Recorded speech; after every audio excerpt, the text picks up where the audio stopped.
And then the point 1, 1 will become 1, negative 1. And the point negative 1 will become negative 1, 1, because it's the y values that are changing. And the point negative 2, negative 8 will become negative 2, positive 8. And so what you get is this one actually ends up being the same as the other one. So I'm going to kind of draw them side by side. They both look the same because whether you reflect it up or down, since the cubic has rotational symmetry, then its rotation or its reflections will actually look the same in both the horizontal and the vertical direction. All right, so let's try the last one. Y is equal to the absolute value of x. So we know what's going to happen. So x values will be reflected horizontally.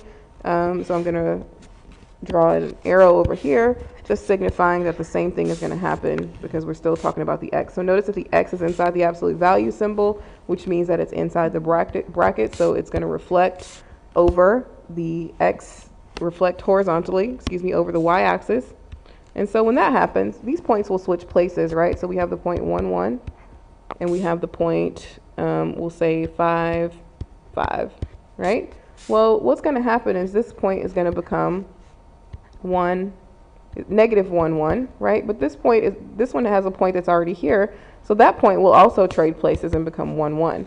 And in this case, 5, 5 will become negative 5, 5, right?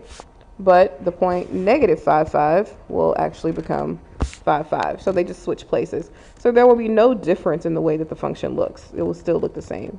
So I'll draw a line kind of next to it, kind of paralleling it, but it's really just on top of it. Okay, so you're not gonna see a change. Even though it's reflected, you still have to account for the reflection. So if you were making your predictions, you would say that it's gonna be reflected horizontally across the y-axis, but when you draw it, it doesn't look any different. It looks the same. Okay, so let's look at the vertical reflection.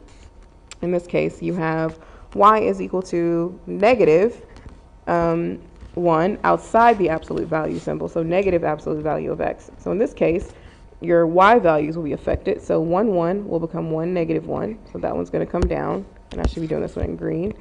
So that one's going to come down here, and then 5, 5 will become 5, negative 5. Okay, so 5, negative 5. So it's your y values that are changing in this case, 1, negative 1. Okay, so what happens is you get a mirror of the graph for this side, for the right side, and then for the left side, the side that's less than 0, you get the same effect. So negative 1, 1 will become negative 1, negative 1. So it's the y values changing again, and negative 5, 5 will become negative 5, negative 5.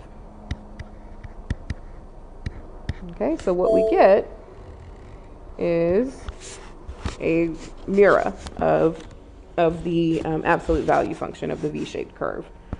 Okay, so I hope this video has helped you with these reflections. The reflections are pretty straightforward, except they don't usually occur by themselves. Okay, so let's kind of go over some key principles, and then you guys can practice these on your own and figure out what's going to happen to them.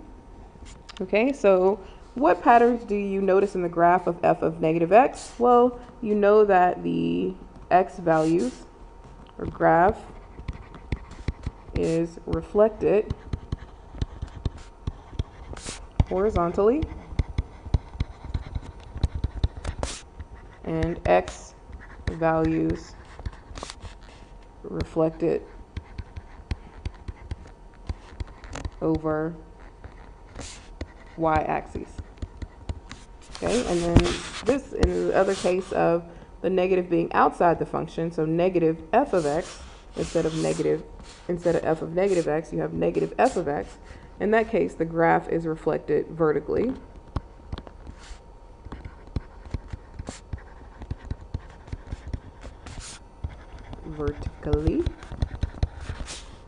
And y values, you could say flip over x axis. Okay, so it's important to understand the key ideas, and these are the big ideas that we want you to understand. What happens to the graph when you apply a negative directly to x, and what happens to the graph when you apply a negative to y instead. Okay, so go ahead and practice these. And then there are some practice problems that I kind of want to skip to. I think that once you've done the three at the top, I think that these will be pretty easy here. Okay, so let's look at y is equal to negative 1/2 x to the fourth. Okay, so in this case, first off, your axis is given to you without tick marks, so you can make the tick marks yourself. So in this case, since we know we're dealing with x to the fourth, we know we have to go up at least to 16.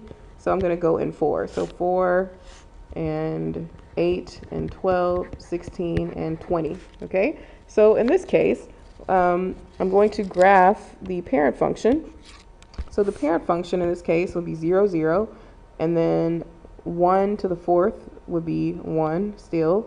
So it's going to be somewhere right there.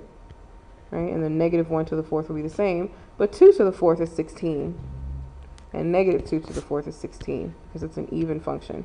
So what you get is a parabola that looks like this, or a U-shaped curve, a U-shaped curve that looks like this. Well, what I want to do is apply both a negative and a 1/2. So what will each of these do? So take a second and pause the video and think of what will happen based on the transformations. Okay, so if you guessed that the negative will reflect graph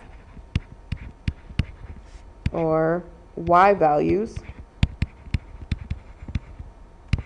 over x-axis, then you are correct. And the 1/2 will actually vertically shrink the graph. So you need to be paying attention for also the other types of transformations that we've learned, because we're incorporating all of them.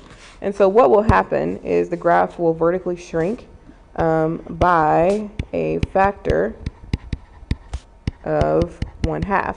Okay, so what will that look like? Well, I'm going to do that one in red. First off, you want to reflect the graph, so you can do one transformation at a time. So first I'm going to reflect the graph. So I'm just going to trade the places. So if this is 4, this will be negative 4, negative 8, negative 12, negative 16, negative 20. So in this case, this will be 2, negative 16, and negative 2, negative 16. Okay, so this is my intermediate step. It's not my final graph. I'm going to do my final graph in just a second. Okay, but what I'm going to do is go ahead and do the graph the second step. So the second step is the shrink. So if this was 1, it's now going to be 1/2, right? 0, 0 will stay the same. And then, of course, if it's negative 16, it's now going to be negative 8. So that one's going to shrink up here. So what happens if you have a shrunken version of the quartic function that's here? Okay, so that's what it should look like. So it's going to reflect down, and then it's going to shrink. So it's going to be half. It's going to rise. It's going to shrink up instead of stretching down. Okay. All right, so I hope this video has helped. See you in the next one. Make sure you practice these transformations, and I've placed them in conjunction with other types of transformations just to make sure that you're practicing them all, okay? All right, hope this video helps, and see you in the next one.